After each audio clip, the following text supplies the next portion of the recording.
नमस्कार दोस्तों, मैं सुनील श्रोती केवीएस एकेडमी के इस ऑनलाइन प्लेटफॉर्म पे आपका स्वागत करता हूं। साथियों, प्रदेश यात्रा नाम की हमारी श्रृंखला चल रही है। हर जिले के हर उस जरूरी तथ्य को देखने का प्रयास कर रहे हैं जो पटवारी, व्यापम के अन्य एग्जाम और 21 मई को होने वाले एमपीपीएससी प्रीलिम्स तीनों के हिसाब से अति महत्वपूर्ण हैं।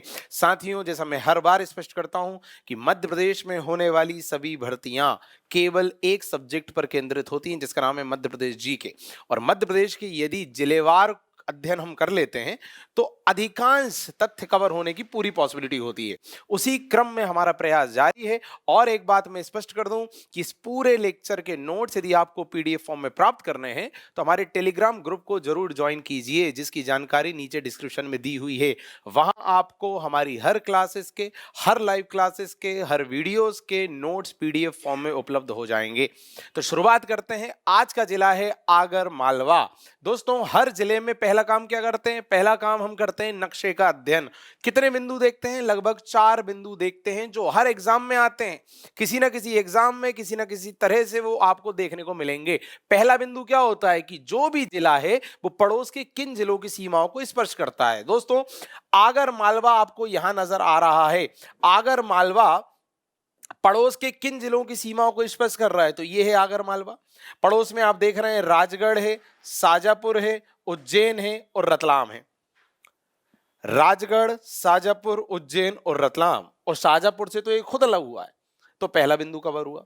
दूसरा, पड़ोस के क्या किसी राज्य की सीमा को स्पर्श कर रहा है? तो स्पष्ट दिख रहा है यहां से ये राजस्थान की सीमा को स्पर्श कर रहा है। राजस्थान क्या किसी और राज्य की सीमा को स्पर्श कर रहा है? बिल्कुल नहीं। मतलब ये केवल एक राज्य की सीमा को स्पर्श कर रहा है। मैं बार बार कहता हूं कि केवल ये नहीं देखना है कि कोई जिला किस राज्य की सीमा को छू रहा है, ये भी देखना है कि कितने राज्य की सीमा को छू रहा है, क्योंकि कई जिले हमने ऐसे देखे जो एक से ज्यादा राज्य की सीमा को स्पर्श कर रहे थे। कौन से थे वे जिले? कमेंट करके जरूर बताइएगा।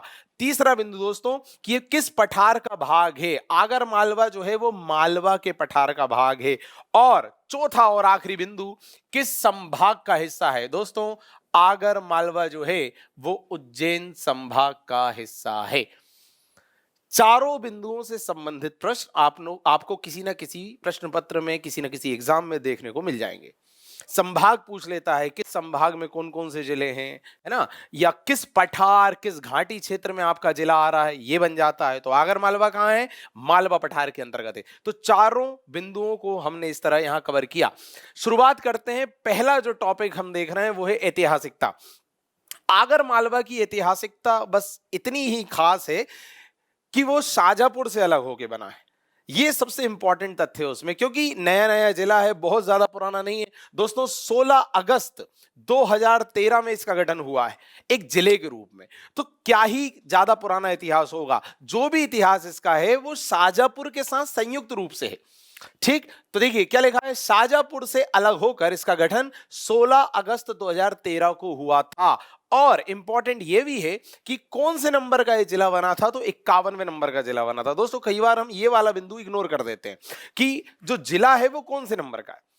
हम बस ये याद करके या ये रट के आगे बढ़ जाते हैं कि किस दिनांक को बना, किससे अलग होके बना। नंबर पे भी थोड़ा ध्यान दें। 16 अगस्त 2013 को बना है, शाजापुर से अलग हुआ है और 51वें नंबर का है। आगे देखेंगे ऐतिहासिकता में अन्य बिंदु। जैसा मैंने कहा, इसकी स्वयं की तो कोई बहुत ज्यादा ऐतिहासिकता नहीं है। जो भी है वो शाजापुर के साथ संयुक्त रूप से, क्योंकि उसी का ये पार्ट था। दोस्तों, परमार काल से संबंधित यहां कई सारी प्रतिमाएं प्राप्त होती हैं। ऐसा माना जाता है कि परमार वंश के राजाओं ने यहां शासन किया था। अच्छा, इसके अलावा इस क्षेत्र में प्लीज अब समझिएगा, इंपॉर्टेंट है, ताम्र युगीन महत्वपूर्ण केंद्र पाए जाते हैं। मैं अपने पुराने लेक्चर में आपको स्पष्ट कर चुका हूं कि एक संस्कृति होती है जिसे अपन बोलते हैं ताम्र पाषाण कालीन संस्कृति। क्या होता है इसका मतलब? ताम्र पाषाण कालीन संस्कृति का मतलब वह संस्कृति जो दो शब्दों से मिलकर बनी है, ताम्र और पाषाण। ताम्र मतलब तांबा, पाषाण मतलब पत्थर। वह समय जब लोग तांबे और पत्थर से बनी हुई चीजों का, उपकरणों का, औजारों का उपयोग करते थे, तो समय के संस्कृति को कहा जाता है ताम्रपाषाण कालीन संस्कृति। ठीक, क्योंकि लोहे की खोज हुई नहीं थी, बाकी की अन्य धातुएं थी नहीं, तो तांबे, कांसे, पत्थर, इसके औजार, इसके उपकरण प्रयुक्त होते थे। ठीक, तो वह क्षेत्र जहां इस तरह के औजार या उपकरण यूज हो रहे थे तो उन सभी को कहा जाता है ताम्र पाषाणकालीन बस्तियां या ताम्र पाषाणकालीन केंद्र। तो मध्य प्रदेश का जो पहला ताम्र पाषाणकालीन केंद्र माना जाता है उसे वो कायथा को माना जाता है। कायथा कहां है? उज्जैन में है। ठीक, अब ये मैंने थोड़ा सा आपको हिस्ट्री बता दी ताम्र पाषाण काल से संबंधित। अब देखते हैं ये वाले तथ्य को कि सुसनेर, सोयत कला, बड़ा गांव आदि ताम्र पाषाण कालीन महत्वपूर्ण केंद्र हैं। इन स्थानों से देखिए क्या लिखा है, कायथा संस्कृति के अवशेष मिले। कायथा संस्कृति मतलब मैंने बताया अभी, कायथा उज्जैन का क्षेत्र है जहां से ताम्र पाषाण कालीन संस्कृति के सबसे पुराने साक्ष्य मिले। और यहां जो मिला है उसके कुछ कुछ अवशेष सुसनेर, सोयत कला, बड़ा गांव कहां के? आगर मालवा क्षेत्र के, यहां से भी मिले। तो ओवरऑल आगर मालवा क्षेत्र की जो तहसील है, सुसनेर वगैरह, इनका संबंध है ताम्र पाषाणकालीन संस्कृति से, यह पता होना चाहिए। आगे देखते हैं। तो इतिहास में ओवरऑल कितने बिंदु देखे? 3 बिंदु देखे। पहला, परमार वंश के राजाओं ने यहां शासन किया। दूसरा, इस जिले का या यहां के स्थलों का संबंध किस संस्कृति से है? तो ताम्र पाषाणकालीन संस्कृति से है। तीसरा, इसका गठन कब हुआ? एक जिले के रूप में इसका गठन हुआ 16 अगस्त 2013 को शाहजहांपुर से अलग होके, और इस तरह ये 51वें नंबर का जिला बना। अगला देखेंगे भौगोलिक परिदृश्य, जिसके बारे में हमने नक्शे में ऑलरेडी अध्ययन कर लिया। क्या देखा था हमने? पड़ोसी जिले रतलाम, उज्जैन, शाहजहांपुर और राजगढ़। ठीक, शाहजहांपुर से तो ये स्वयं अलग हुआ है और उज्जैन संभाग का तो ये पार्ट है ही। अच्छा, दूसरा पड़ोसी राज्य मैंने बताया राजस्थान, पठार मालवा का लग रहा है, संभाग भी मैंने बताया उज्जैन। अब अन्य क्या इंपॉर्टेंट तथ्य हैं भौगोलिक संदर्भों में? कर्क रेखा। दोस्तों आप जानते हैं कर्क रेखा, जो अक्षांश और देशांतर रेखाएं होती हैं उनमें जो 23.5 डिग्री उत्तरी अक्षांश है उसे कर्क रेखा कहते हैं, और 23.5 डिग्री दक्षिणी अक्षांश को मकर रेखा कहते हैं। ठीक, तो 23.5 डिग्री ये यदि पृथ्वी है, ये इसका सेंटर है 0, तो यहां से ये जो 23.5 डिग्री नॉर्थ में, मतलब नॉर्थ वाले हिस्से में, और ये साउथ वाला हिस्सा, 23.5 डिग्री उत्तरी अक्षांश जो होती है उसे कर्क रेखा कहते हैं। कौन सी रेखा? कर्क रेखा। तो कर्क रेखा मध्य प्रदेश के कुल 14 जिलों से होकर गुजरती है। ठीक, तो वो पूरे 14 जिलों के नाम आपको पता होने चाहिए। उन 14 जिलों में से एक जिला आगर मालवा भी है, मतलब आगर मालवा उन 14 जिलों में शामिल है जहां से कर्क रेखा होकर गुजरती है। तो देखिए, प्रदेश के उन 14 जिलों में शामिल जहां से कर्क रेखा गुजर रही है। आगे देखते हैं। तहसील, तहसील कौन कौन सी है इसके अंतर्गत? आगर, बड़ौद, सुसनेर और नलखेड़ा। ये सुसनेर वही दोस्तों जहां से ताम्र पाषाणकालीन बस्तियों के साक्ष्य मिले। आगे देखते हैं। पर्यटन स्थल, आगर मालवा क्षेत्र के कई पर्यटन स्थल है। केवल नाम पता होना चाहिए कि भाई ये वाला पर्यटक स्थल आगर मालवा जिले से संबंधित है।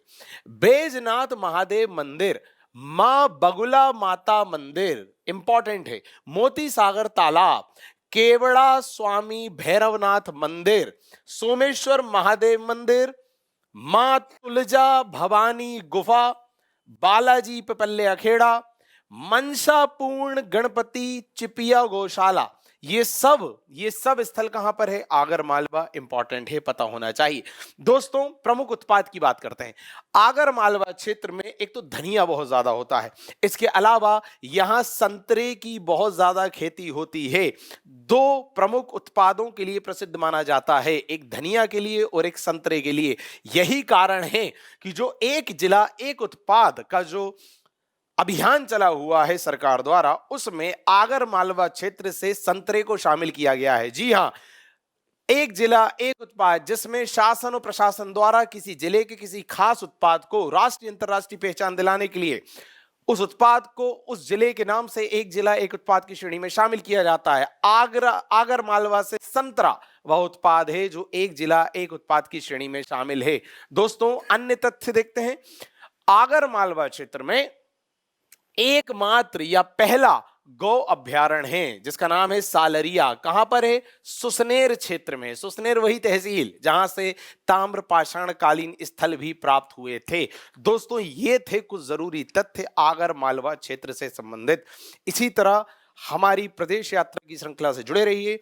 आगामी अन्य जिलों पर भी आपको इसी तरह के ज़रूरी तथ्य प्राप्त होने वाले हैं। जैसा मैंने कहा कि नोट्स प्राप्त करने के लिए हमारे टेलीग्राम ग्रुप को ज़रूर जॉइन कीजिए। सारी जानकारी, सारे नोट्स वहाँ उपलब्ध हो जाएँगे। बहुत-बहुत धन्यवाद।